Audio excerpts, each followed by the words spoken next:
Father, in Jesus' name, please cleanse me and bless the study. In the name of Jesus, to thy honor, praise, and glory. Amen. Well, guys, we come to another study in the series entitled Logos, or, the Dabar series. Dabar is actually what in Hebrew. Hadabar means the what in Hebrew. It's actually located, recorded in the Old Testament, Psalm 33, verse 6 in the Hebrew and English texts, and some of them anyway. And actually Psalm 32, verse 6 in the Greek Septuagint. We see logos there and in the dative case. All right, now let's read this. This is quite clear. Now these are the unctuals. Okay, this is how it was written in ancient times. And I'm talking about when I'm talking about ancient times, I'm talking about the first century, 4th century, and this is just a deal. This is the capital letters. These are the unctuals. Okay, in Greek, Koine Greek, by the way. Says over here, enarche in halagos, kai halagos in prastanthean, kai theos in halagos. Or in the modern sense of it all, quote, enarchi in ologos ke ologos in prostantheon ke theos in ologos. Enarchi in ologos ke ologos in prostantheon ke theos in ologos. Okay? Enarchi in ologos ke ologos in prostantheon ke theos in ologos. Okay? So the modern, I like the modern way better, even though I teach from, praise God, he gets the glory, from, I use the sort of American style pronunciation, which is kind of clunky because it has too many ahs and a's and i's. Okay, so the modern Greeks got rid of all of those, like we said before in our last studies together, and then so they got rid of those sounds. Okay, I, a, I, and all that other stuff. Okay. This is perfect for a Christmas message because Logos became flesh and dwelt among us, and we beheld his glory. So this Logos, who shared the same nature as the Theon that he was with, you understand what I'm saying? The one who he was, Isas equal with. The one who sent him. Okay, the one who became like us, yet without sin, right? The one who was sent by the Father to die and pay for our sins, who knew no sin, okay, who bore our transgressions upon him, upon Christ upon the tree, on the cross, by the way. You understand what I'm saying? That's just a deal. This Logos became flesh, became sarx. You understand what I mean? So let's learn this. Well, it says over here again, energe, a prepositional phrase. Now remember, we're gonna start from the top left, okay? Because you read Greek from left to right, okay? Not like Hebrew and Aramaic and things like that you read from right to left, okay? So we're gonna see that we're gonna check out that E over there, or that epsilon. Okay, all the way to the tippy top, left hand corner. Okay, so it looks like an E and an N over there. So that's kind of nice. That's kind of sweet. Okay, it looks like N, doesn't it? Okay. After that's when we get into trouble. Okay, you understand what I'm saying? But the N, the preposition there, part of the prepositional phrase, part of the this phrase, okay, comes from Genesis chapter, 1 verse 1, where it says over there, "Enarche epoiesin hateas tan uranan kaitain gain." Okay, there he, meaning God, made the heavens and the earth. Over here, okay, all right, logos or logos, I don't care how you pronounce it, check with your teacher though, okay, was not made. That's the contrast. That's why he wants to, that's why the Holy Spirit used the same prepositional phrase, Okay, all right, because he wants the reader to go back to Genesis, you understand, and compare the two, compare the duo. And when you compare the two passages of scripture, you understand what I'm saying? And it's recorded and the scriptures cannot be broken. We see very plainly, clearly, cogently, carefully, correctly, okay, that things were made in Genesis chapter 1, verse 1, and the Logos or Logos was not made in John chapter 1, verse 1. That's the difference.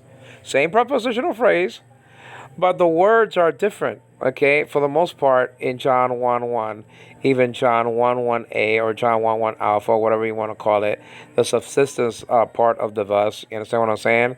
Getting the word from huparchon, found and recorded in verse 6 of chapter 2 of Philippians. You understand what I'm saying? Have this same mindset in you which was in Christ Jesus. Ho! Being in very nature God, says the NIV. You understand what I mean? That's uparchon. Uparchon. Uparchon. That's one of my favorite words in the entire Bible. So anyway, we're trying to read and learn the unctuals because, the training is really great. Because we want to tackle different kinds of John 1 1 formats, if you will. We're used to the Greek editions that we have and stuff like that, but we're not used to all in caps and all together. So this series actually is guiding you, teaching you to actually, so you can detect John 1 1 in any form. Okay? In any form. Morphe is the Greek word for form, by the way. Found 3 times in the Greek New Testament. So, and it's a preposition showing you the relationship. Okay, as I lose my voice, that's the King James only curse. Showing you the relationship between two words. And it's showing you the relationship that Logos has with Arche, that he was in the beginning. He was active in creation. Okay, that's really the context. He was active in creation.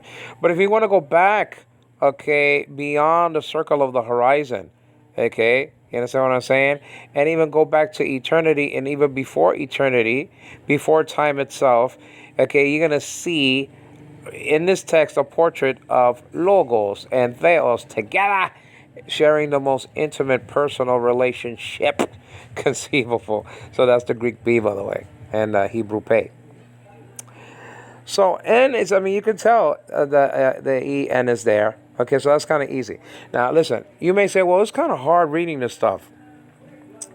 I have a difficult time, and it's hard enough, reading my Greek New Testament when it's separate, the words. Now you want me to read it all together. Well, just think of it like this.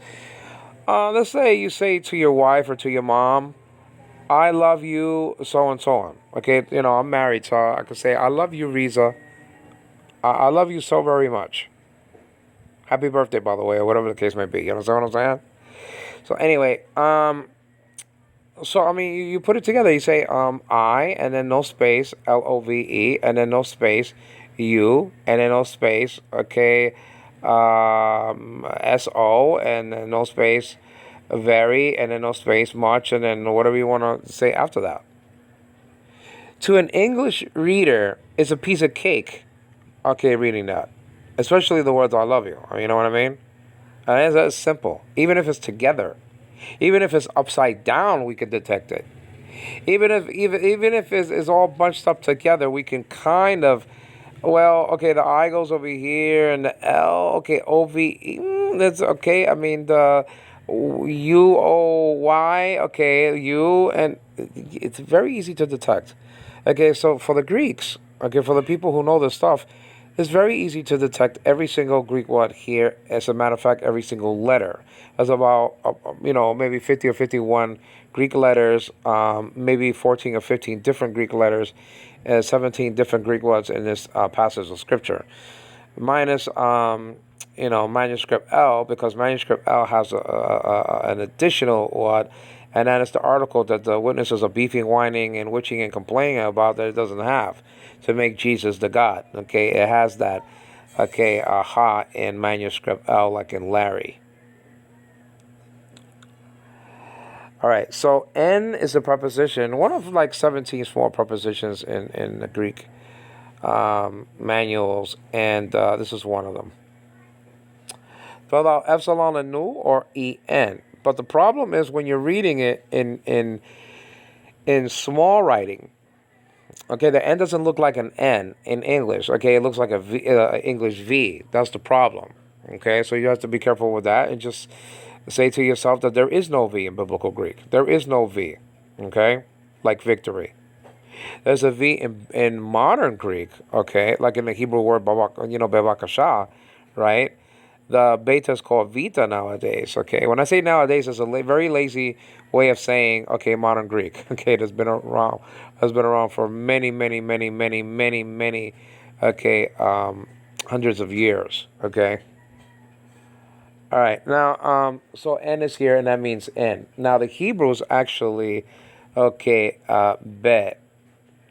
Okay, that's just a letter, and then it has, I believe, a schwa underneath it or something like that. I don't have it in front of me right now.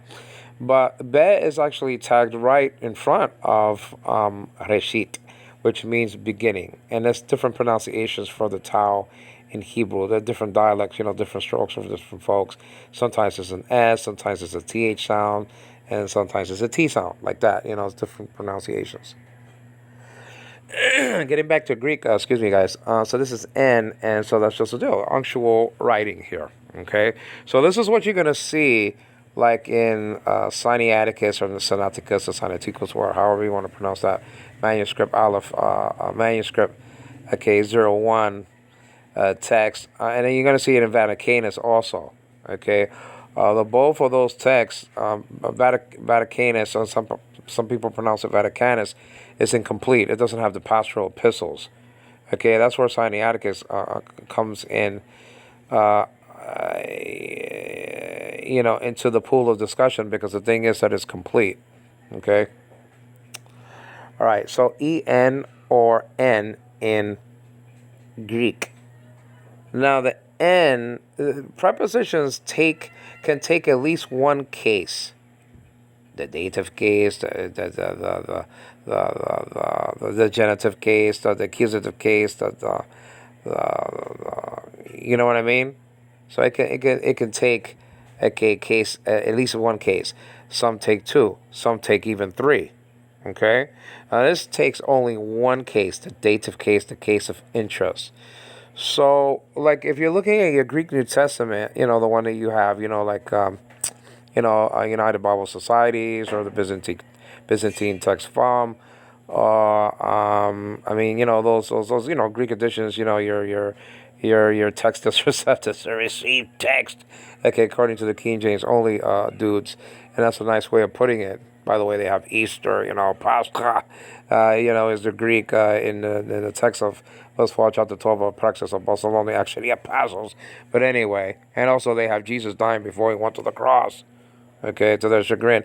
There's a wonderful translation of the Bible, the King James. I love the reading of Alexander Scorby and Henry Van Dyke and people like that, But it does have flaws. Okay, I'm not a King James only dude. Now, but there's no space, and that's how the unctuals were. That's how they were written. Okay. So, just draw a line right between that preposition and the upcoming one, which is arche. Now, this is the difficult part. Okay. Arche begins with an alpha, and it looks like the A, and it's acting like an A. It sounds like an A. Okay, like in father. Okay? But after that, just because that P looks like a P and that X looks like an X and that H, or I shouldn't even say that, I should say that P looking letter looks like a P and that X looking letter is looks like an X, and then the H looking letter looks like an H. Okay? The problem is they don't sound like that. Okay? So the P looking letter is an R, the X looking letter is a CH, okay, and then the H looking letter is not even an H, is an E, like in the word, okay, all right, is an E class though, it's not an A, is the E class, like in the word they. Okay? Excuse me, guys. Okay, so that's arche. Nowadays pronounced arche. Now, and let me see what happened over here. Let me see if I can turn that. Okay, hopefully I can turn that the other way. Is it still recording? Let's see if it's still recording, guys. It'll be an absolute shame if it's not. Let me see here. Okay, all right. So, yeah, it's still recording. I don't know what's the problem. Okay, so let me just tilt it this way. Maybe I can edit that in the future. Okay, in the future, but that'll be in a dative case, not in the future tense though. All right, now so the thing with the unctuals, okay, is that it's not gonna have the little tiny I or iota, okay, underneath that H-looking letter, which is a E vowel, okay, it's not gonna have it like that. That's the problem, okay.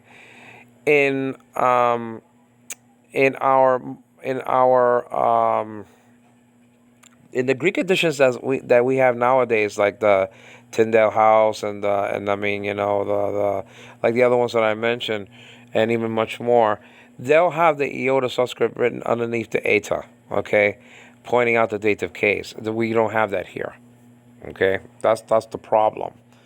But if you know that N takes the dative case, well, you're gonna know that arche is in the dative, okay, even though it doesn't look like this is in a dative.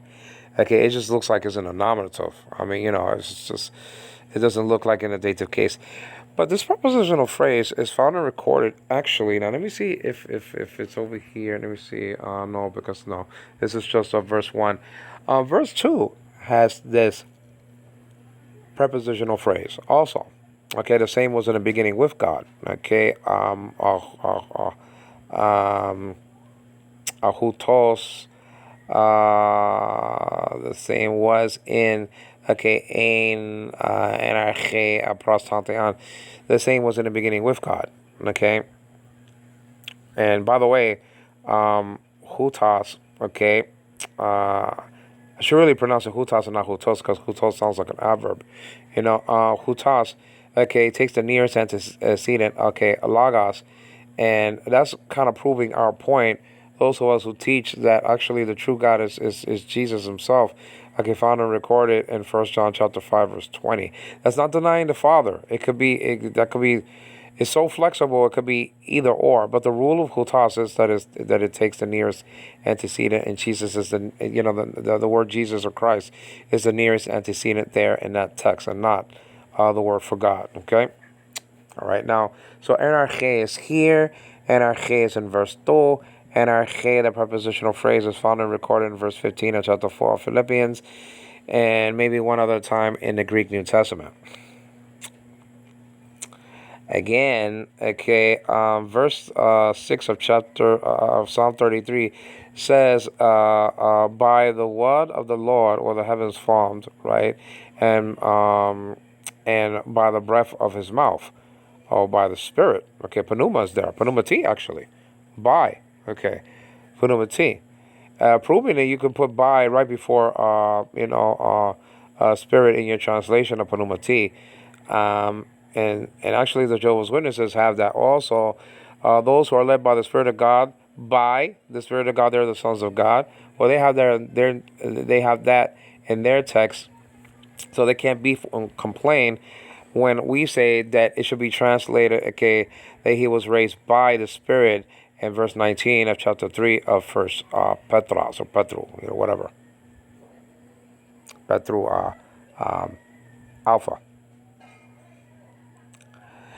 Energy or energy. So that prepositional phrase is here as recorded. By the way, you don't need the te here, okay, in the prepositional phrase. You don't need that article there, okay? Prepositional phrases don't need articles. Just like in Rome, it just says in Rome. It doesn't say in the Rome. Found and recorded in Romans chapter 1 verse 7. Okay. Now, some prepositional phrases have articles, and some prepositional phrases have relative pronouns. in the middle of it. Okay, so you have to be careful with that. Um, so over here in arche, now arche, the word for beginning, so in some places it means orula, some places it means, other places it means principalities. You understand what I'm saying?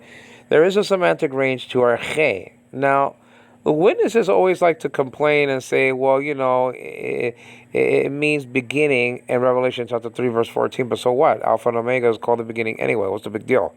Not only that, okay, the NIV has ruler, which is a better translation than beginning. The King James is beginning. Um, Also, you have to tell the witnesses that in Revelation chapter 3, verse 14, okay, Jesus has a title that only God has, and that's the Amen. Okay, that's found and recorded in Isaiah 65, around verse 16, where the God of the Amen, or the God of truth, is found and recorded there. Okay, so Jesus has a title that only God has in the Bible. Okay, Anarche is here. This means beginning because it's talking about the beginning of time. Okay? You understand? Reshit, again, is the Hebrew word. Bereshit is in the beginning, or in beginning, actually. There's no article ha there. Way back in Bereshit, Aleph, Aleph. You understand what I'm saying? And now, Alpha looks like an A. And again, the P-looking letter is not a P, it's a Hro. Don't say Ro, that's lazy for the Greeks. Hro. Okay? Now, it's a funny story in Get Smart. Okay? And Smart was kidnapped, N99 by the way, by the Claw. He was a Chinese dude working for Chaos, the international organization of evil. You know what I'm saying? And so he kidnapped 99 and Smart. And then Smart looks at him and said, "Oh, it's the Claw." And the Claw said, "Don't say Claw, say Chaw." Okay, I don't know why he wanted to be called Chaw, because he had a claw for a hand. I mean, come on, man. It's like Joe Biden all over again. You know what I'm saying? Like, Joe, I'm like, come on, man. He had a claw for a hand. It's like he came out of Dr. No or something like that. You know what I'm saying? Goodness gracious. And he wants to be called the claw, and it's actually the claw. But that kind of reminds me of that. So don't say here. There's two words that two letters that you should pronounce exactly, perfectly, clearly, cogently. Okay, all right. You should actually. Who is this? Okay, interrupting my study. Oh, that's actually Denise from Florida. Okay, sorry, Denise, I gotta tuck you there. Okay. Now, and by the way, Denise, if you went out with your sisters, I hope you had a great time. By the way, Christmas, gathering of sisters. I mean, I wonder how that is. You know what I'm saying? All right. Now, so don't say ro, say ro, and then the X-looking letter, don't say ki, say chi. That's a guttural. Okay. Same thing applies. Same story. Okay. Ro, chi, not ro and ki. Okay. Now the eta is a H looking letter, but it's not an H. Again, if you see a capital H looking letter in Greek, okay, all right, it is an E class, like in the word they. Okay. Now in modern Greek, it's an I class, like in the it sounds like in the like the word seen. Okay. I think intrigue mounts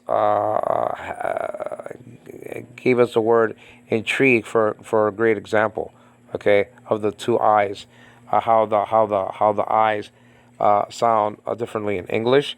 So like in intrigue, you got the e sounding sort of an I. Well, that's the eta in modern Greek, but we're not talking about modern Greek. We're talking about biblical Greek. Erarche. Okay, that's just the deal. Now let's go on though. Okay. I'm sorry that it's tilting, by the way, guys. Okay, now after the first six letters, okay, the first two letters has to do with one word, okay, N meaning in, and then the next four letters has to do with our G, okay, and starting with letter number seven. Remember, we're reading from left to right. You have another eta, okay, and a nu. Now, what is that? Well, that is ain. Okay, that's a what? Okay, so if you know your vocab, I mean, you're good to go. It doesn't matter if it's bunched up together like this. It doesn't matter at all. This is John 1:1. All of this is John 1:1. Okay, now I already said that you have about 50 something Greek letters here. That's a lot of letters. It's not as big as Hebrews chapter 1 verse 8 or something like that, but it's still pretty, it's pretty lofty.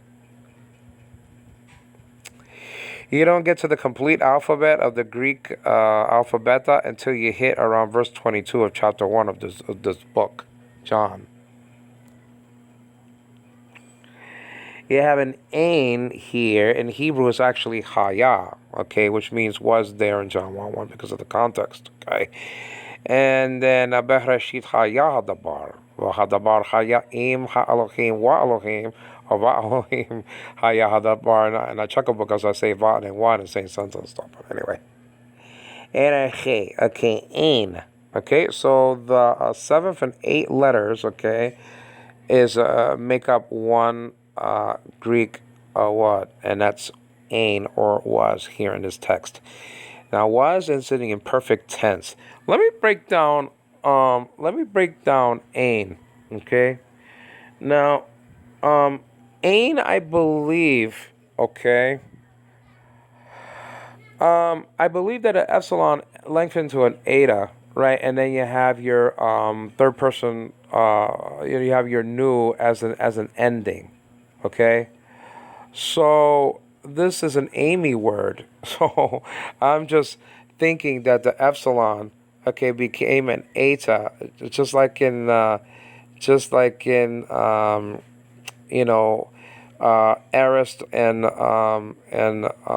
imperfect words in Greek. The epsilon can be left into an eta. Okay, that's a sort of normal thing. So I think this is what this is. It's very small. It's not. It's from Amy. Okay.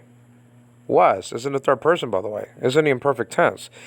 An imperfect tense is an action that hasn't been completed yet. That's why it's called imperfect. It's not that logos is imperfect.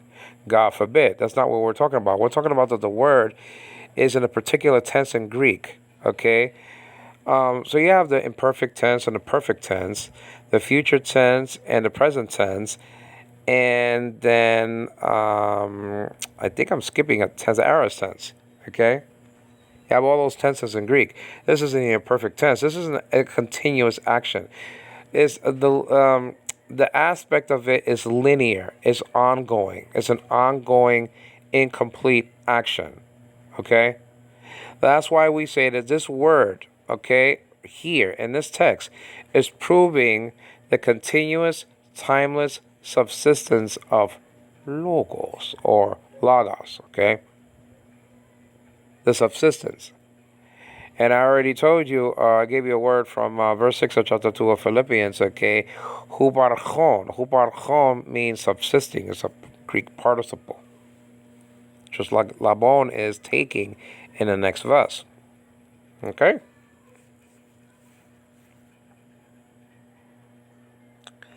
Ain means was here. And so when Chichi Collier and T. Frey translated from the Textus Receptus way back in 1817, they used hayat to translate the Greek word ain, which means was again.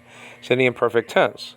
Okay, so it's not in the aorist tense. It's not egeneta, okay, became, emerged, or came into being. It doesn't say this of the logos. It doesn't say this. Energe egeneta ha lagos. It doesn't say that. In the beginning, the word came into being. It doesn't say that. That's the aorist tense, came into being. Okay? That's a completed action. What's the difference between the imperfect tense and the aorist tense? Well, the aorist tense is a simple completed action. Okay? He kicked the ball. Okay?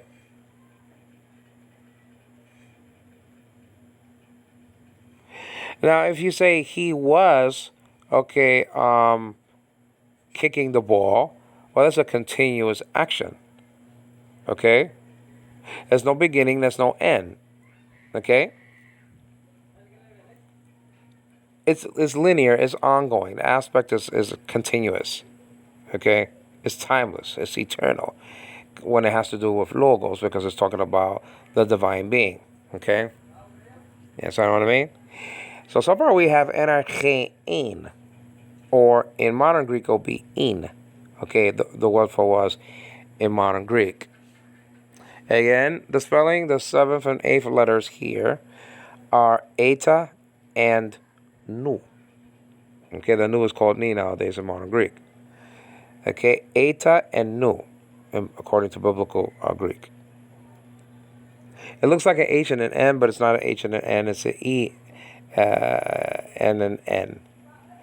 But this is not like the first E. Okay, found and recorded in on the beginning of this verse. Okay, the word N. That's an E class. The word, the letter epsilon there. The H-looking letter is an E class also, but it's the word, but it sounds like the E in the word they. Okay, so it's different. What comes after ain here? Okay. Well, after ain, okay, comes an omicron. Nowadays called omicron. That's an article there. This is a weak demonstrative in Greek. Okay, an article. Okay. There's 24 articles in the article paradigm in Greek, and this is one of the 24. Ha-heta, tu-tes-tu, to-te-to, tan-ten-ta, with an omicron also. And then the plural goes something like this, hoi-hai-ta, with an alpha this time, the ta. Ton-ton-ton, twice, and tus-tas-ta. That's a paradigm that you have to remember perfectly, okay? Because the article is very key, okay, to understand. Yeah.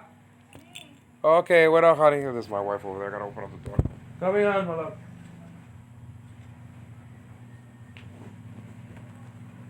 Coming. I'm doing the Bible study. I don't know. Anything you come up with. There's no soup though. I already ate the soup. Whatever. Well, I like it because I'm doing a Bible study, but I'll leave it open. Okay, hon? Next time along. Yeah, because sometimes some family relatives come over and then they're gonna mess up the Bible study, because sometimes they come to sing karaoke and stuff like that. I'm not for karaoke today. I mean, come on, man. Come on, man. Just by Joe Biden again. My wife's name is Rita, by the way. We got married on the 14th, which is coming up soon. So today's the 12th, I believe. The 14th of December, 2018. The same year I came, by the way, 2018. All right, now, so let's get back to this. Let's get back to the Greek. Energe ein ha. Now, I was talking about the article.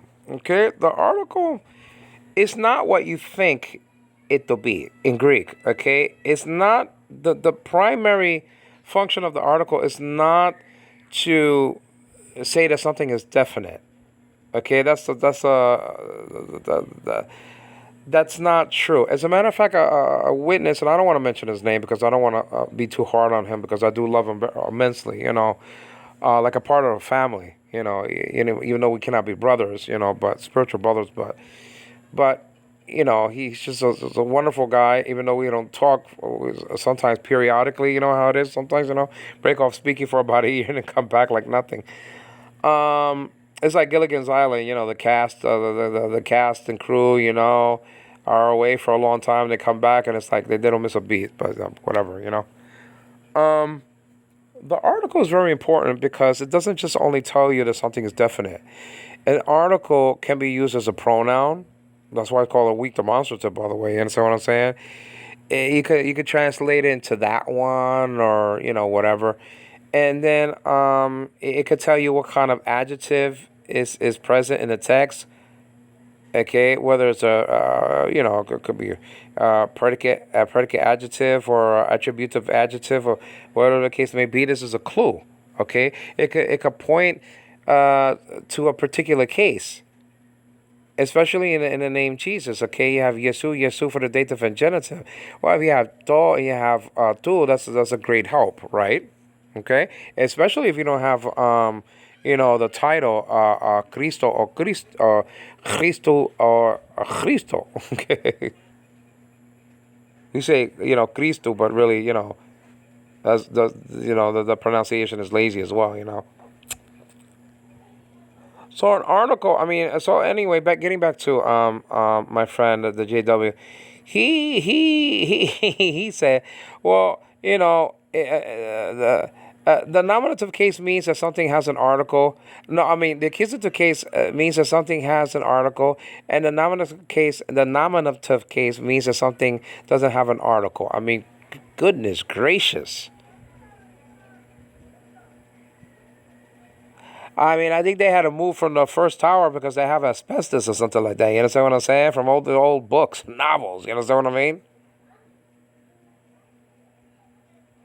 I mean, no wonder they had to move. I mean, how can you tell me that the nominative case means that something doesn't have an article? It doesn't mean that at all. It's a case of designation. And the case of the case is the case of limitation as the extent. Okay? The extent of the hearing. In verse 9 of chapter 22 of Praxis Apostle actually apostles. Okay? I mean, goodness gracious. So, there are names that has articles and some names don't. But that's getting into the John 1:1c argument, so I'll say that for later. The predicate nominative there doesn't have an article in the manuscripts that I mentioned. Okay, P66, P75, Vaticanus, and Sinaiticus, Sinaiticus, or whatever. And then it doesn't have an article, but it doesn't need an article to be definite. That's our beef, okay, in the Trinitarian camp, which is the winning side, by the way. Okay. Now, anyway, the ha, okay, is made up of one letter, and actually in Hebrew is actually ha also. It sounds like it, or it doesn't look like it. It's square. It's sort of square without one of the sides, And so, I mean, and a little tiny piece of a side, okay, in the left-hand upper corner. But ha is an article in Hebrew. Ha dabar. It sounds like it, right? Ha. Now, in modern Greek, it would be o, like o Canada, the Canada, if you will, whatever the case may be, right? O Canada. Instead of e Turquia, that's an article also e, right? It'll be like the hey in biblical Greek, but it'll be e Turquia, okay? The country of Turkey, O Canada. So they say, the Greeks will pronounce it like this, en archi in o. See, not ha, but o logos. O logos. In the beginning was the word. Okay, en archi in o logos. Now, let's count, because this is an unctual study. So that way it could train you how to read this in unctual writing, meaning letters that are bunched up together. 1, 2, 3, 4, 5, 6, 7, 8, 9. It's the ninth letter. Okay? From left to right to the top, upper left-hand corner, all the way across the right-hand side through the writing. Okay, all right? It's the ninth letter, and that's the O. Or the Omicron nowadays called Omicron. Okay, there is no ah sound in modern Greek. They've done away with the ah sound. They've done away with these sounds. Okay, I, a, and ah. So that means they did not like the Jetsons. Okay, story where Judy went. When she was in love with an Elvis Presley sort of character. Come fly with me, and come fly with me. A, E, O, like that. Well, they say E, okay, I'll take that back. But the ah and the A or whatever, they don't like those sounds. Okay, it's very clumsy for the Greeks, and it is kind of clumsy when you're reading it. In biblical Greek, American style pronunciation. Anarche ain't halagos. I mean, that's it's very clunky. It's very hard. It goes much more smoother. Okay. Energy logos que logos sin prosto te logos. It's just more better like that. Okay. I don't know. It's more better is good English. English. So forgetting my English here in the Philippines. You know what I'm saying? Now comes the coup de grace. So the 10th, 11th, 12th, and 13th and 14th letter. Actually, in the actual of those, I take something back because I didn't notice this actual copy of it. In some ancient forms, okay, it doesn't come logos or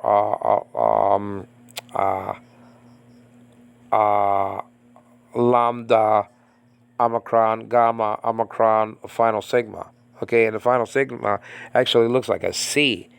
Okay, there are 4 different styles of the S. Okay, in Greek throughout the running years, at least 4 anyway. Okay. All right. You have the capital sigma. Okay. You have the capital sigma, and then yeah, and then you have like in Simon's name. You know what I'm saying? And then you have the intervocalic sigma. I have it over here, by the way. Let me show you guys. Where did I? Let me see. Wait for a second. Let me see where that is. Oh, right here. Okay. So you have the to the left is the capital sigma, and in the center you have the intervocalic sigma. Okay. And then which cannot be a last letter. Okay, it cannot be the last letter forming a what? Okay.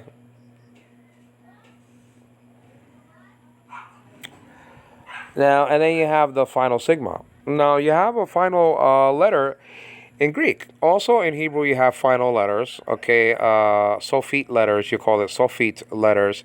Final mem is a particular M that goes only toward the end of a Hebrew word, like susim, cherubim, panim, Elohim, like that. You know what I mean? Seraphim, cherubim, like that. So, susim, by the way, means horses. Panim means faces, person, whatever the case may be. And so you have, final noon, final N letter, and final sade, you have a TS letter. Okay, you have that.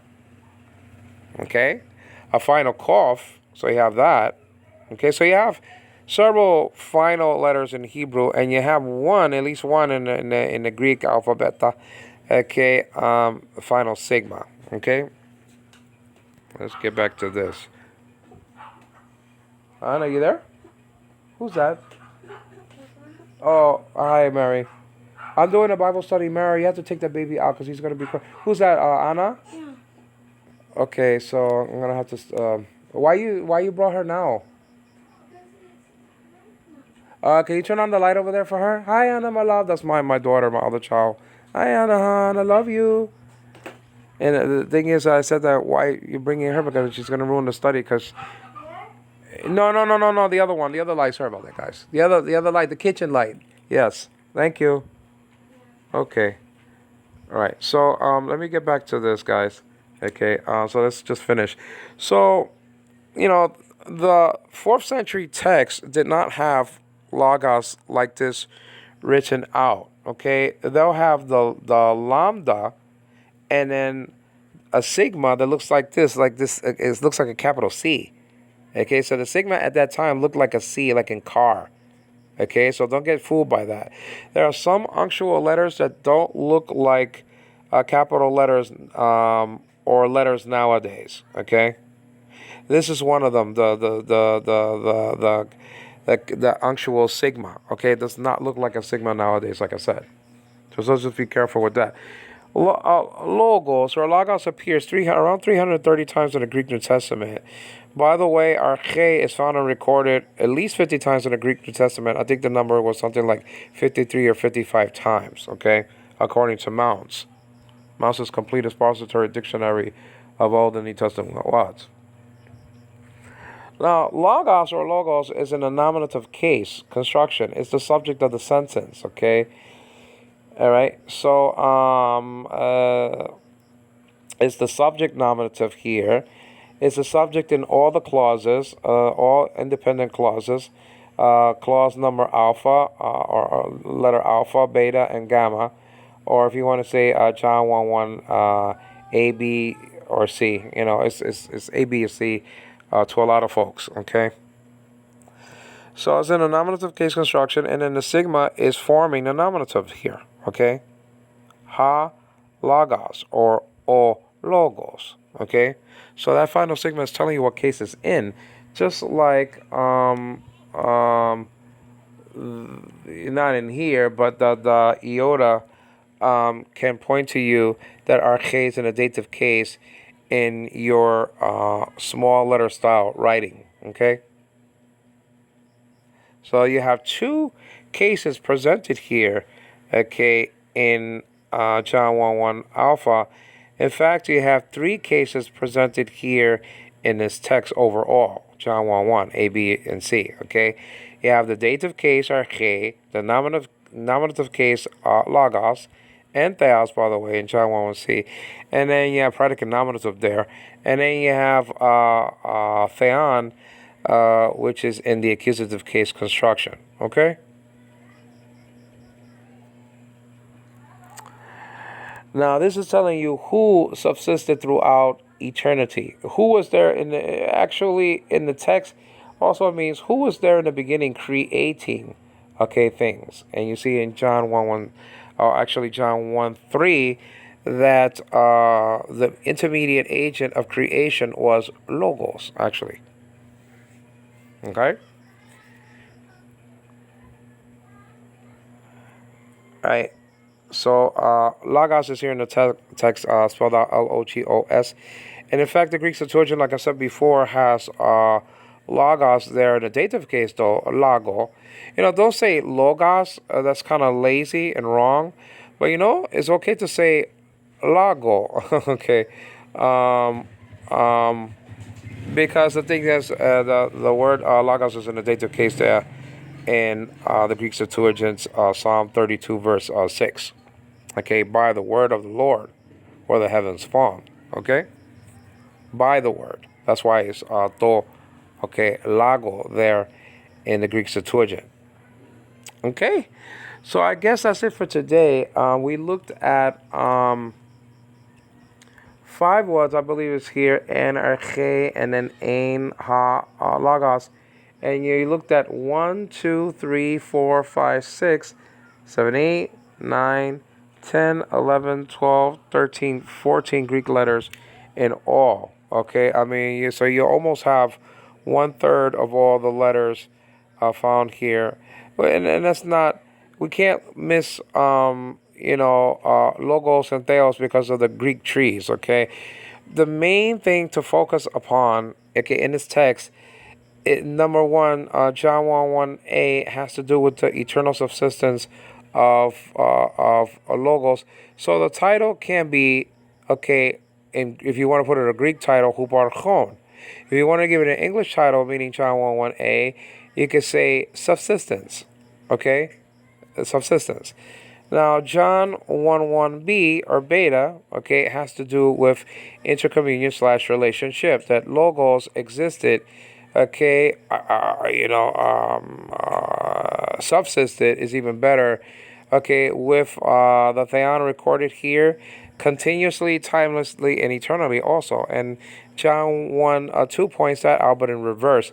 Actually, that not only logos subsisted throughout all eternity, but also theon is in that pool of discussion as well.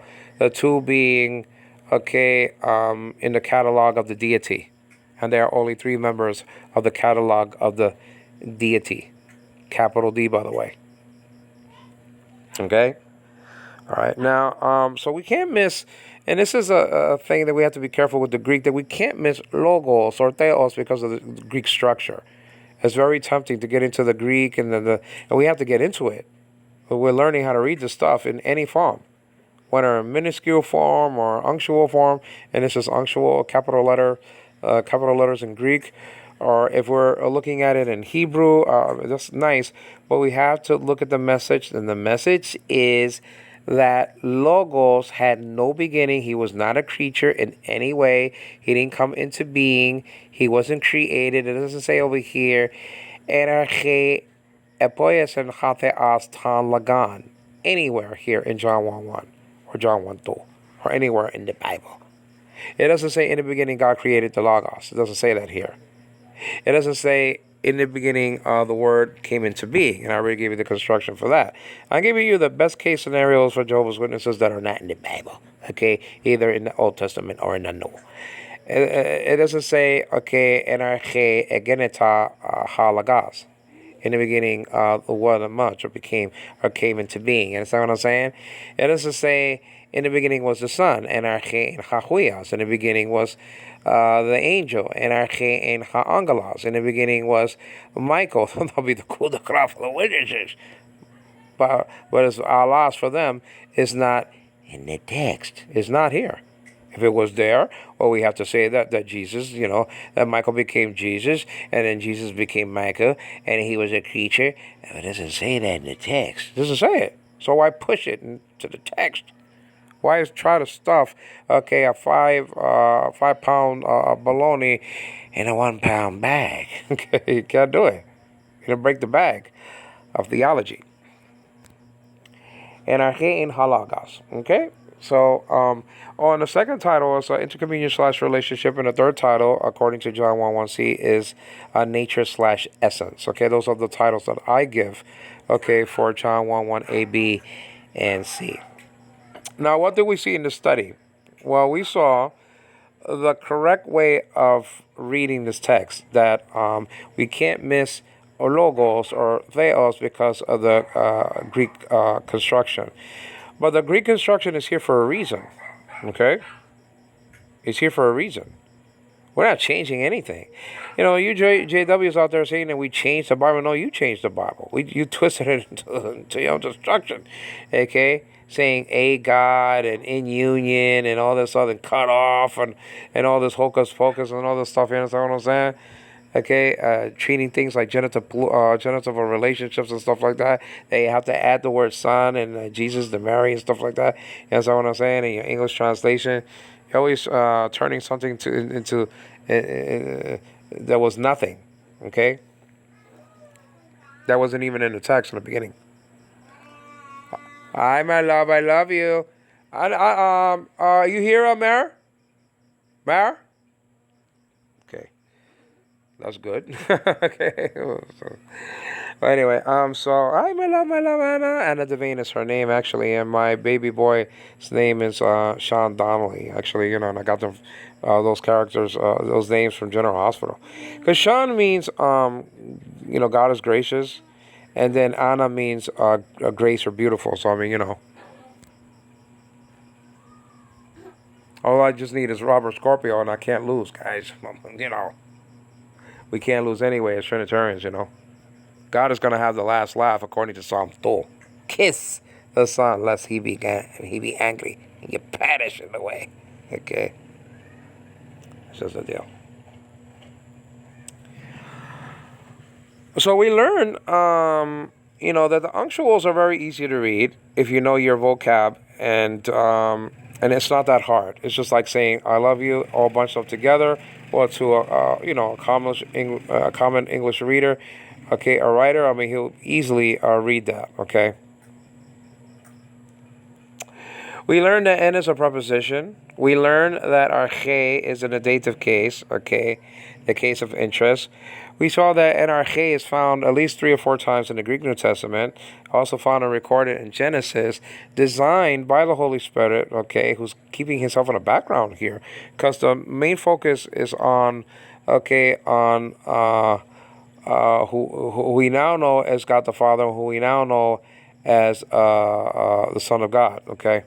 They weren't at the time. Okay, there's no father here, there's no pater, okay, there's no patera or anything like that, and there's no huias here in the text, okay, you understand what I'm saying?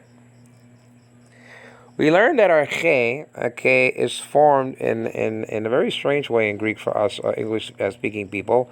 Alpha is okay, but the ro, the chi, and the eta, okay, it looks like English letters, but they're not.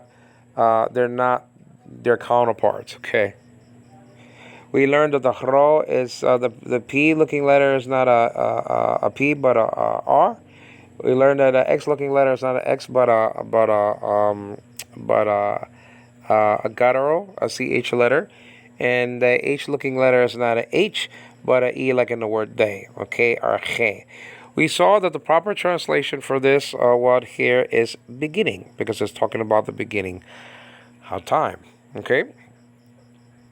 By the way, archon, the difference between archon and arche when you're talking about ruler, okay, and is that archon is known to be like a ruler of a group, sometimes even a synagogue, and that's why you have archon found recorded in Genesis. I'm sorry, in John chapter 3. Nicodemus, the ruler of the Jews, okay, the archon of the Jews, and that's why it uses archon because he's the ruler of a synagogue. Just give that to the witness as an exclamation. Okay, so erarche in the beginning, we saw the prepositional phrases don't need articles. Okay, we saw the article paradigm, and the article, okay, it doesn't necessarily mean that something is definite or indefinite. Okay, so be careful with that when you're not seeing the article. When you come up to John 1:1c, which does not have the article in front of theos, which is in the predicate position and which is a predicate nominative in English and in Greek. Okay?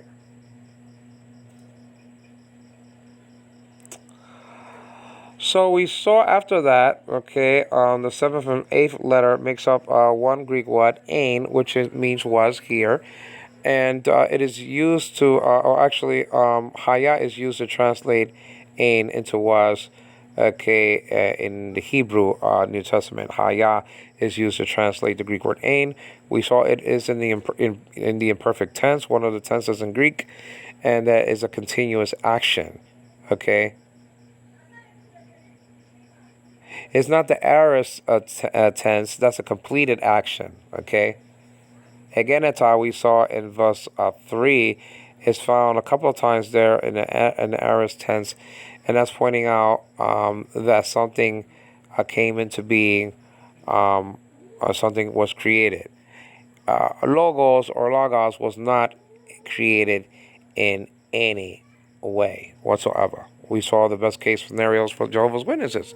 In the beginning, God created the Logos. That's not there. In the beginning was the Son. That's not there. In the beginning, the Word came into being. That's not there. In the beginning was the angel. In the beginning was Michael. In the beginning was the Son. Those are all not there. In Hebrew, it's not even there in the Hebrew New Testament, the sixth scenario in Hebrew, which is actually the first. Okay, it's just translating the first. Okay, Bereshit bara Elohim hadabar. In the beginning, God created.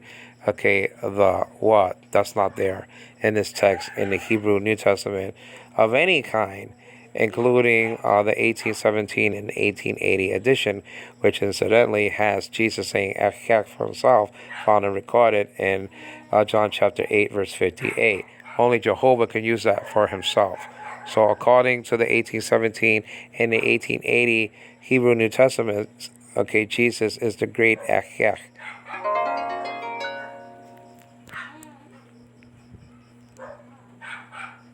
That's not denying the Father. That's only including, okay, the Shed in the pool of deity. Okay, no one member of the deity or of the Trinity exhausts the complete catalog of the deity.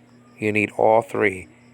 Not that they're parts of God, but you need all three in the catalog. Okay. We saw that ha here and logos are in the nominative case, the case of designation. And then this is in the nominative case as a subject nominative, as a subject of the sentence, okay? So he was subsisting throughout eternity, if you will. If you want to put it beyond the horizon of Genesis chapter 1, verse 1, going backwards, This is Angelo Quinones giving glory. Let me attend to my baby and the vein. This is Angelo Quinones giving glory to God the Father, to the Lord Jesus Christ, and in the Holy Spirit. God is not the God of the dead, but of the living. And that means that Abraham, Isaac, and Jacob were very much alive at the time that Jesus said those words. Please subscribe to my channel. Please give me a thumbs up. And please leave a comment on the screen. And incidentally, I made folders. They call them playlists now. You know, they didn't call them that before. Used to call them folders on YouTube. And so I made playlists. And so you see, this is going to be included in the folder. It's going to be included in my John 1:1 playlist folder, okay, in my YouTube channel, which has over 20 sermons or teachings on John 1:1. They're probably going to be reaching over 1,000. The number is probably going to be reaching over 1,000. Probably. I don't know how many studies I did on John 1:1, but it's probably going to reach over 1,000. Lord willing, we shall do this and that. So just look out for that. You know, because I don't want you to comb throughout all of the 700 plus videos, and probably even more by the time that somebody hears this, well over 1,000. I don't want you to just comb through. It's very hard to comb through all of the videos. So you could just type in the John 1:1 series, full Greek, and then you'll get your folder. Okay, that's just the deal. Also, there's a Tetragrammaton folder and the Trinity folder, which has over 30 sermons, and I'll be adding more as it grows. You know, so I just wanted to mention that. So thank you so much for joining me here in this study of the unctual letters of the text of John 1:1 in the Greek New Testament. Praise God. Thank you.